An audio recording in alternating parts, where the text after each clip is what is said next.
నీ వాక్యము నన్ను బ్రతికించి ఉన్నది. నా బాధలో ఇదే నాకు నెమ్మది కలిగించుచున్నది. ఆ వచనం చదువుతుంటేనే మనకెంతో ఆదరణ కలిగిస్తూ ఉంటుంది. నీ వాక్యము నన్ను బ్రతికించి ఉన్నది.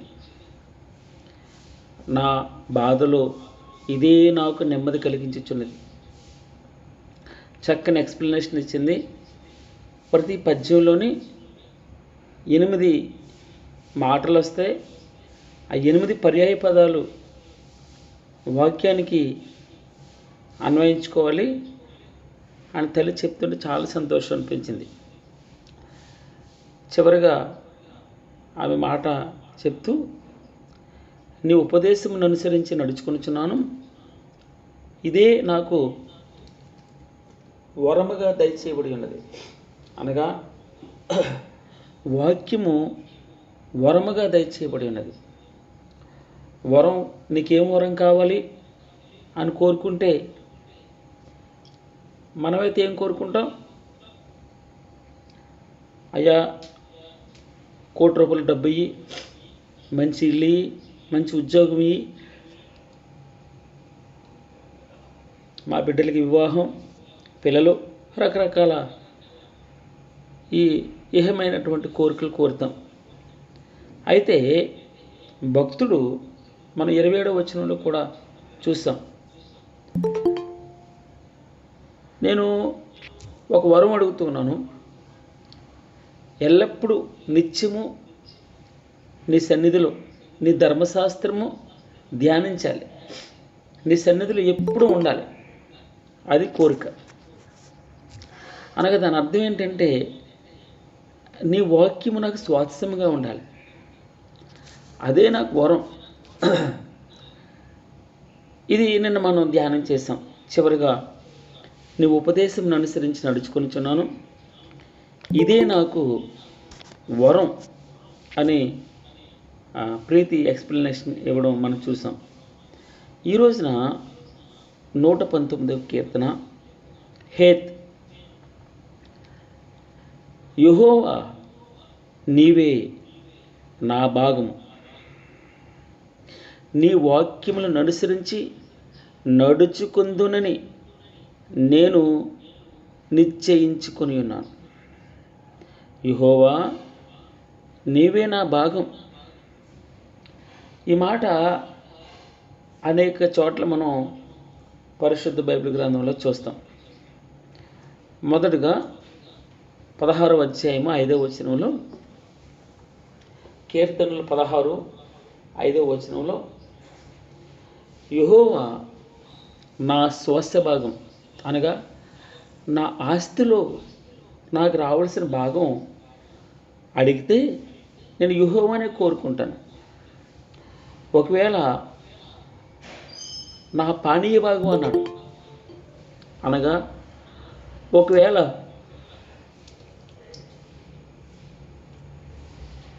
నదులు పంచిపెడుతూ ఉంటే నాకు ఆ నది వద్దు, ఈ నది వద్దు, నీవే నా పానీయ భాగం. నేను నా దేవుణ్ణే కోరుకుంటాను. నాకు ఆస్తి పంపకాల్లో నాకు నిన్నే కోరుకుంటాను. నేను నాకు ఆ భూమి, ఆ మడుగులు అని అడగను. నేను నిత్యము ఒకటే అడుగుతాను, యెహోవా నా స్వాస్థ్య భాగం.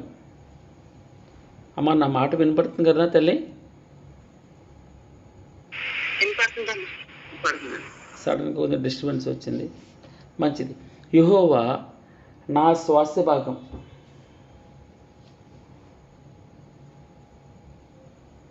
2, యెహోవా నా పానీయ భాగం. యెహోవా నీవే నా భాగమును కాపాడుచున్నావు. యెహోవా నీవే నా భాగమును కాపాడుచున్నావు. కీర్తనలు 16:5లో మనం ఈ మాట చూస్తాం. తండ్రి మనోహరమైన స్థలంలో, ఎక్కడమ్మా? మనోహరమైన స్థలంలో నాకు పాలు ప్రాప్తించను. ఎంత గొప్ప మాట అండి! శ్రేష్టమైన స్థలంలో నాకు శ్వాసమిచ్చావు, శ్రేష్టమైన శ్వాసమిచ్చావు. ఆ శ్రేష్టమైన శ్వాసం ఏంటో తెలుసా ప్రభువా? నీవే నా భాగం. ఆస్తి పంపకాలు చేస్తూ ఉంటే నిన్ను ఒక పక్కన పెట్టుకుని, ఒక పక్కన భూములు, ఒక పక్కన మడుగులు, ఒక పక్కన ఆస్తులు అంతస్తులు ఉంటే నేను నిన్నే కోరుకుంటాను ప్రభువా. నేను వెండిని కోరుకోను, బంగారాన్ని కోరుకోను. యెహోవా నీవే నా భాగము అన్నాడు. తర్వాత మనం ఇప్పుడే చూసాం 16వ కీర్తన 5వ వచనంలో, యెహోవా నా శ్వాస భాగము, యెహోవా నా పానీయ భాగము, నీవే నా భాగమును కాపాడుచున్నావు. మనోహరమైన స్థలములో నాకు పాలు ప్రాప్తించను. శ్రేష్టమైన స్వాస్థ్యం నాకు కలిగింది. ప్రభువా, సదాకాలం యెహోవా యందు, నా ఆస్తి యందు నా గురి నిలుపుతాను. ఎందుకో ఆయన నా కుడి పార్శ్వమున ఉన్నావు.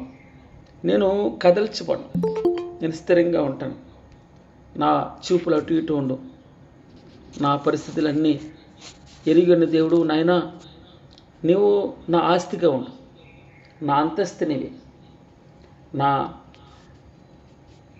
నడక నీవే, నా పడక నీవే, నా చూపులు నీ మీద నా గురి నిలిపాను.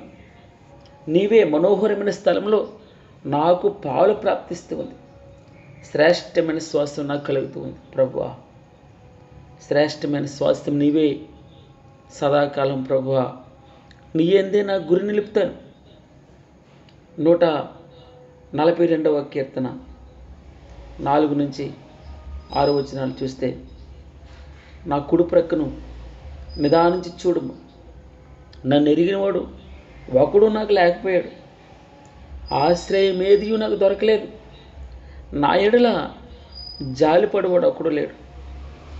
యెహోవా, నేను నీకే మొరపెడుతూ ఉన్నాను, నా ఆశ్రయతురుకు నీవే. సజీవులున్న భూమి మీద నా స్వాస్థ్యం అనగా నా భాగం, అనగా నా ఆస్తి, నా అంతస్తు, నా డబ్బు, నా బంగారు నీవే.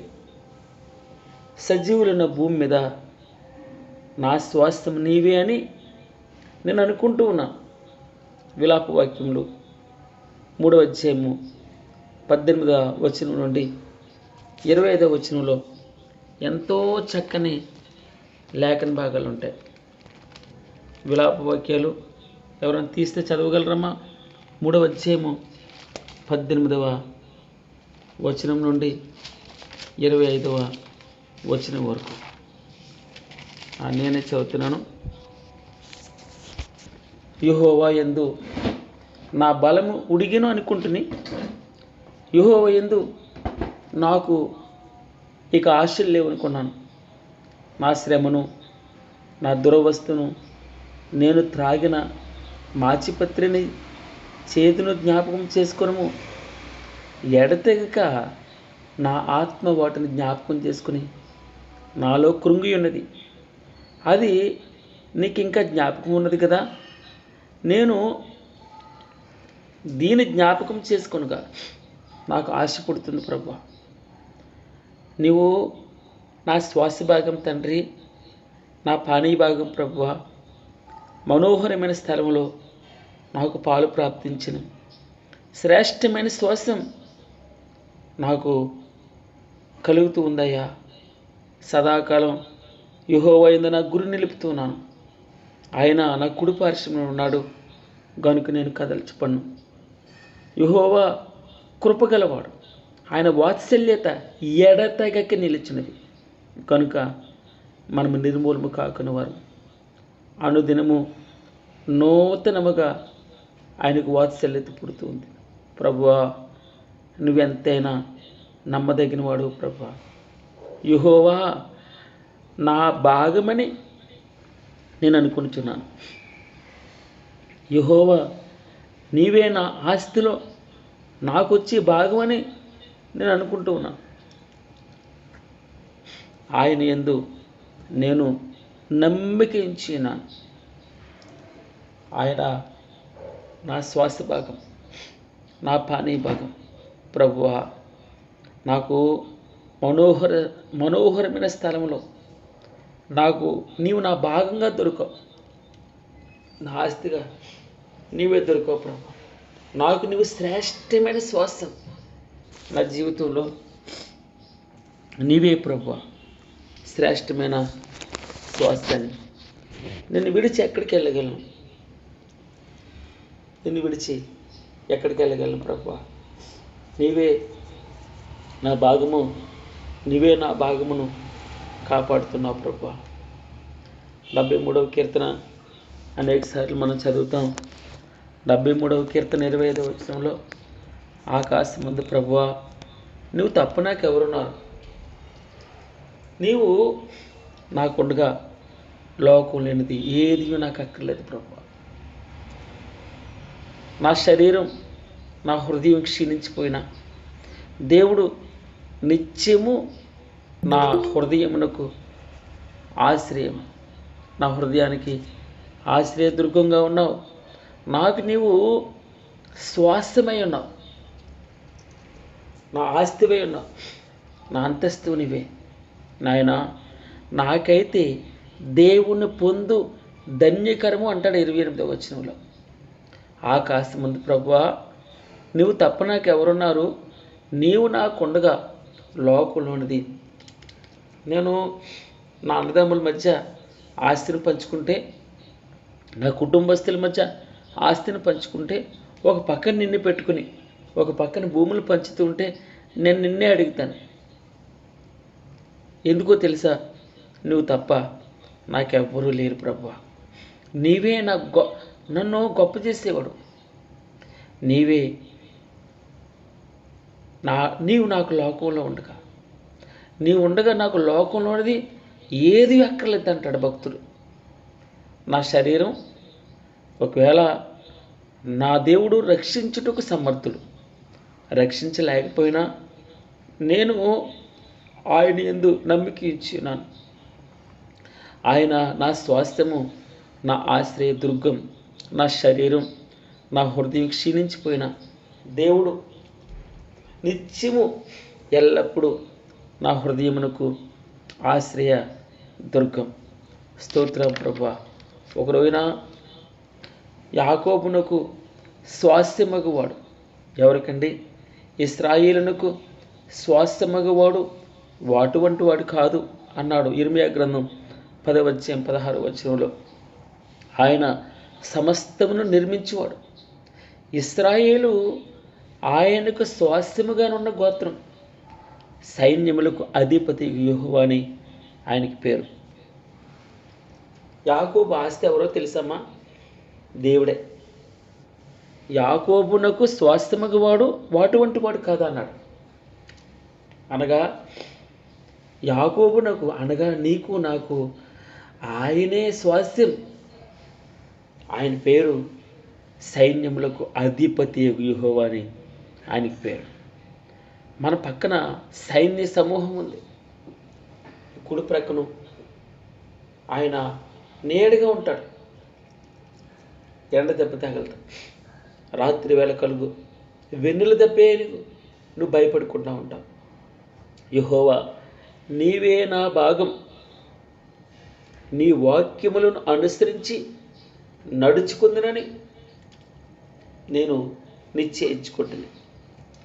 ప్రభువా నీవే నా భాగం తండ్రి, నీ వాక్యములను అనుసరించి నేను నడుచుకుంటాను. నిశ్చేత అనగా ఆయన మన ఆస్తిగా ఉంటే, ఆయన మన అంతస్తు అయితే, ఆయనే మన భాగమైతే దేని గురించి మనకు అక్కర్లేదండి. అందుకే అపోస్తలుడైన పౌలు గారు ఫిలిప్పీలకు రాసిన పత్రిక 3వ అధ్యాయం 9వ వచనంలో అంటాడు, క్రీస్తును సంపాదించుకొని. ఎలా అమ్మా? క్రీస్తుని సంపాదించుకుని నిశ్చయముగా 7వ వచనంలో అయినను ఏవేవి నాకు లాభకరములై ఉండునో వాటిని క్రీస్తు నిమిత్తం నష్టంగా ఎంచుకున్నాను. అయినను ఏవేవి నాకు లాభకరములై ఉండునో వాటిని క్రీస్తు నిమిత్తం నష్టంగా ఎంచుకున్నాను. యెహోవా నా స్వాస్థ్య భాగం, నా పానీయ భాగం. ప్రభువా, నీవే నా భాగమును కాపాడుచున్నావు. మనోహరమైన స్థలములో నాకు శ్రేష్టమైన స్వాస్థ్యం నాకు కలిగిందయ్యా. నాకు పాలు ప్రాప్తించింది. సదాకాలం యెహోవా యందు నా గురి నిలుపుతాను. ఆయన నా కుడి పార్శ్వన ఉన్నాడు, నేను కదల్చబడను. తండ్రి, నా కుడి ప్రక్కను నిదానించి చూడుము. నన్ను ఎరిగిన వాడు ఒకడు లేడు. ఆశ్రయమేదియు లేదని, నాకు దొరకట్లేదని, నా ఎడల జాలిపడేవాడు ఒకడు లేడని. యెహోవా, నీకే నేను మొరపెడుతూ ఉన్నాను. యెహోవా, నీకే నేను మొరపెడుతూ ఉన్నాను. నా ఆశ్రయదుర్గు నీవే. సజీవులున్న భూమి మీద నా స్వాస్థ్యము నీవే అని నేను అనుకున్నాను. మనం చూసాం, యెహోవా నా భాగమని నేను అనుకుంటూ ఉన్నాను. ఆయన యందు నేను నమ్మిక ఉంచినాను. ప్రభువా, ఆకాశం ముందు నువ్వు తప్ప నాకెవరున్నారు? నీవు నాకుండగా లోకంలోనిది ఏదీ వద్దు ప్రభువా. నా శరీరం, నా హృదయం క్షీణించిపోయినా కూడా దేవుడు నిత్యము నా హృదయమునకు ఆశ్రయమును స్వాస్థ్యమునై ఉన్నాడు. అయినను ఏవేవి నాకు లాభకరములై ఉండునో వాటిని క్రీస్తు నిమిత్తం నష్టముగా ఎంచుకున్నాను. నిశ్చయముగా నా ప్రభు అయిన యేసుక్రీస్తుని గురించిన అతి శ్రేష్టమైన జ్ఞానం నిమిత్తమే సమస్తమును నష్టముగా ఎంచుకొనుచున్నాను. క్రీస్తును సంపాదించుకొని, భగవంతుని సంపాదించుకొని, ధర్మశాస్త్ర మూలమైన నా నీతిని గాక క్రీస్తునందలి విశ్వాసము వలనైన నీతి, అనగా విశ్వాసమును బట్టి దేవుడు అనుగ్రహించి నీతి గలవాడనే ఆయన యందు అగుపడి నిమిత్తమును ఏ విధము చేతనైనను మృతుల్లో నుండి నాకు పునరుద్ధానము కలగాలని, ఆయన మరణ విషయంలో సమాన అనుభవం గలవాడనే ఆయనను, ఆయన పునరుద్ధాన బలమును ఎరుగు నిమిత్తం, ఆయన శ్రమలలో పాలువాడినగుట ఎట్టుతో ఎరుగు నిమిత్తము సమస్తమును నష్టపరుచుకుని వాటిని పెంటతో సమానముగా ఎంచుకున్నాను. పెంటతో సమానంగా నేను ఇదివరకే పట్టుకుని ఉన్నానని తలంచుకున్నాను. అయితే ఒకటి చేయుచున్నాను, వెనుకొన్నవి మర్చి ముందున్న వాటి వరకే వేగిరపడుచు క్రీస్తు యేసునందు దేవుని ఉన్నత పిలుపునకు కలుగు బహుమానం నిమిత్తం బహుమానం పొందాలని గురి ఎత్తుగే పరిగెడుచున్నాను. సమస్తమును నష్టపరుచుకుని వాటిని పెంటతో సమానంగా ఎంచుకుంటూ ఉన్నాను. అయినను ఏవేవి నాకు లాభకరములై ఉండునో వాటిని క్రీస్తు నిమిత్తం నష్టంగా ఎంచుకున్నాను. దేవుని నామమునకు మహిమ కలుగును గాక. మొదటి వచనంలో యెహోవా నీవే నా భాగం, నీ వాక్యములను అనుసరించి నడుచుకుందునని నేను నిశ్చయించుకుని ఉన్నాను. కటాక్షించమని నా పూర్ణ హృదయముతో నిన్ను బతిమాలుకొనుచున్నాను. నీవిచ్చిన మాట చొప్పున నన్ను కరుణింపు ప్రభువా. నీ వాక్యము చెప్పున నన్ను కరుణించుము, నన్ను కాపాడుము, నన్ను భద్రపరచుము, నన్ను నాయన దాచుము ప్రభువా. బాధల్లో, కష్టాల్లో, ఇరుకుల్లో, ఇబ్బందుల్లో, శ్రమల్లో ఎవరితో చెప్పుకోవాలో అర్థం కాని ప్రతి పరిస్థితిలోనూ మనం అయ్యా నన్ను కటాక్షించుము, నన్ను కరుణించుమని ఆయన బతిమలాడుకోవాలి. నా మార్గములు నేను పరిశీలన చేసుకుంటుని. ఎంత అద్భుతం అండి. అందుకే క్రైస్తవ జీవితంలో స్వపరీక్ష చాలా ఇంపార్టెంట్. స్వపరీక్ష తనంతట తానే పరిశీలించేది. ఇతరులు ఏలెత్తి చూపిస్తే కష్టంగా ఉంటుంది. అందుకే మనం ఆయన బల్ల దగ్గరికి వెళ్ళినప్పుడు, ఆయన శరీరాన్ని తాగుతూ ఉన్నప్పుడు, ఆయన రక్తాన్ని నోట్లోకి మనం తీసుకుంటూ ఉన్నప్పుడు, నా మార్గములు నేను పరిశీలన చేసుకుంటుని, నీ శాస్త్రముల తట్టు మరలుకుంటుని, నీ ఆజ్ఞలను అనుసరించుటకు నేను జాగు చేయక త్వరపడితే. ఆయన మీద ఇష్టం ఉంటే, ఆయనే మన ఆస్తి అయితే, ఆయనే మన అంతస్తు అయితే, ఆయనే మన భాగం అయితే, ఆయనే మన పాలైతే, మనం నీ ఆజ్ఞలను అనుసరించుటకు నేను జాగు చేయక త్వరపడితిని అంటాడు. భక్తిహీనుల పాశములు నన్ను చుట్టుకొని ఉన్నాను.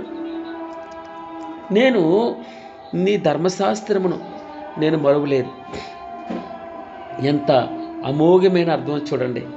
భక్తిహీనుల పాశములు నన్ను చుట్టుకొని ఉన్నాను, నీ ధర్మశాస్త్రమును నేను మరువలేదు. నాకెందుకు హోప్, నాకు నిరీక్షణ ఎందుకో తెలుసా? ఇదిగో నా శరీరము, నా హృదయము క్షీణించిపోయినా కూడా దేవుడు నిత్యము నన్ను కాపాడువాడు. నా హృదయమునకు ఆయనే ఆశ్రయదుర్గం, ఆయనే స్వాస్యం, ఆయనే ఆస్తి, ఆయనే నా పాలు. మనోహరమైన స్థలములో నాకు ప్రాప్తించిన పాలదే.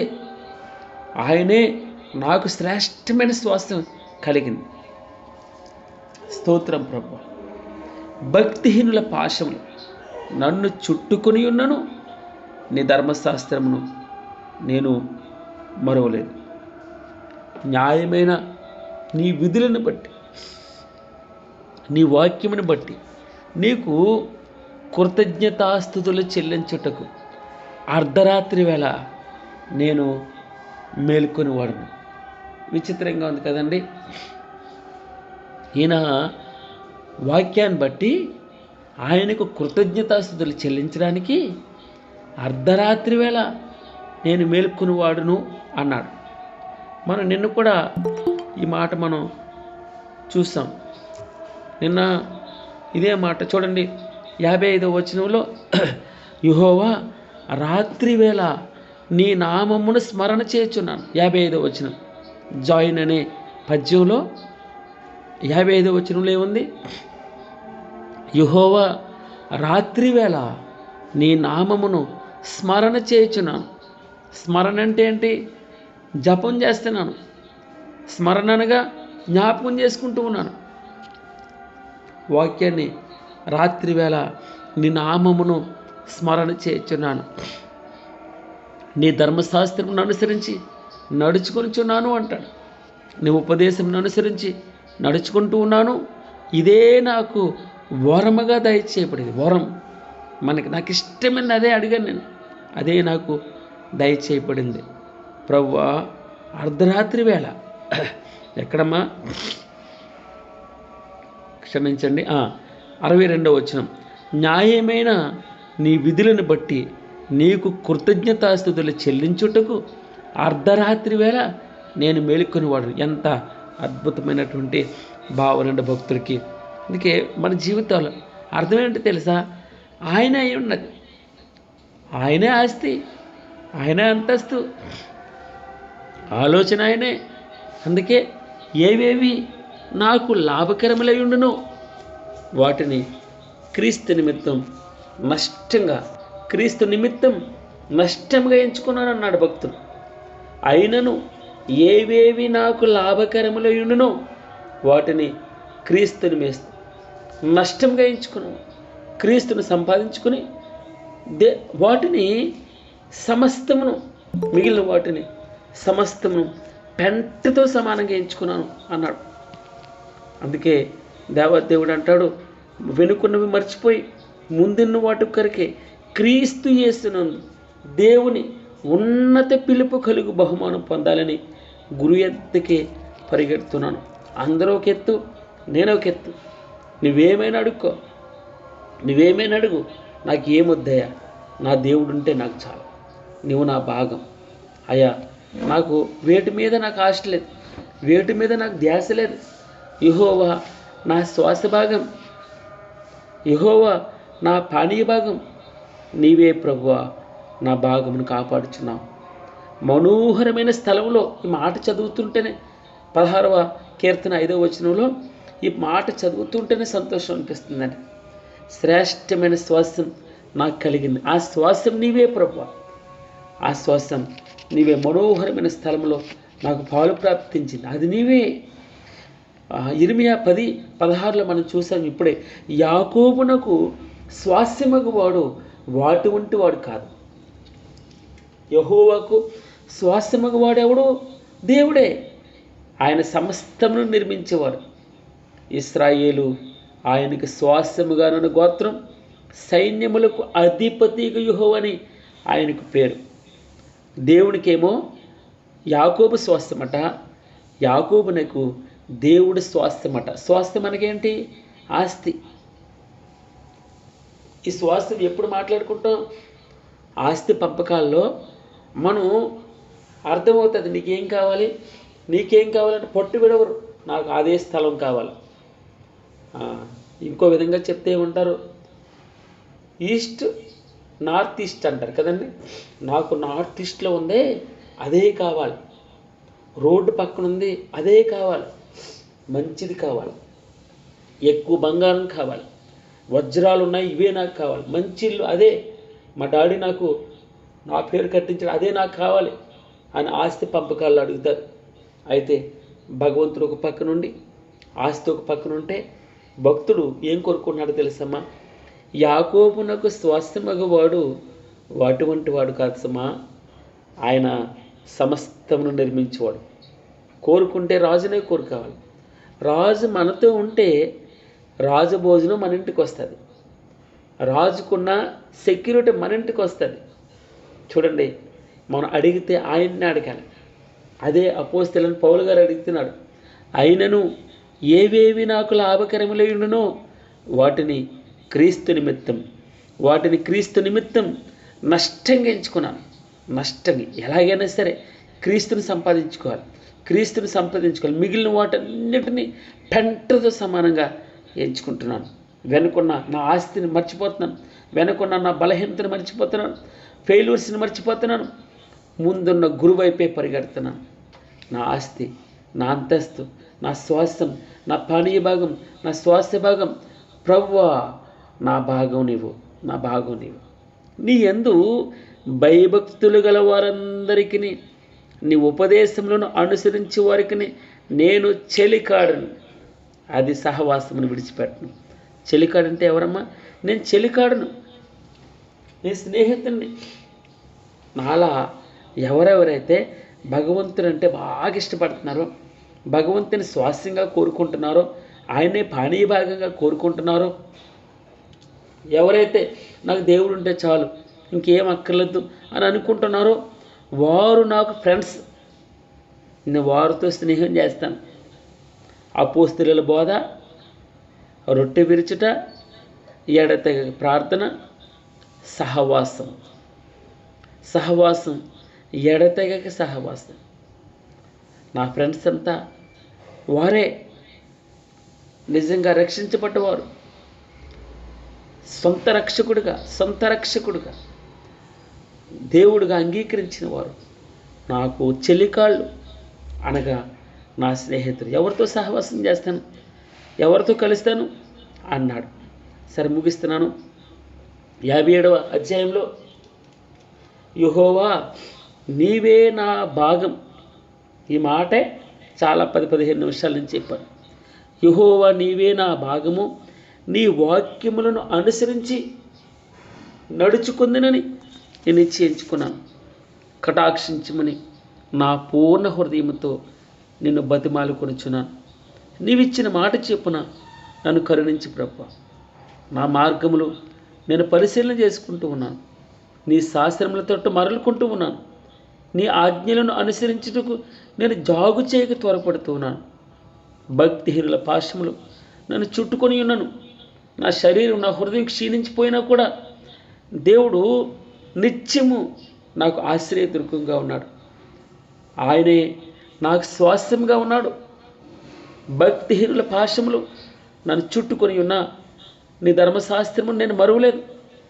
న్యాయమైన నీ విధులను బట్టి నీకు కృతజ్ఞతాస్తుతులు చెల్లించుటకు అర్ధరాత్రి వేళ నేను మేల్కొని వాడను. నీ యందు భయభక్తులు గల వారందరికీ, నీ ఉపదేశములు అనుసరించు వారికి నేను చెలికాడును.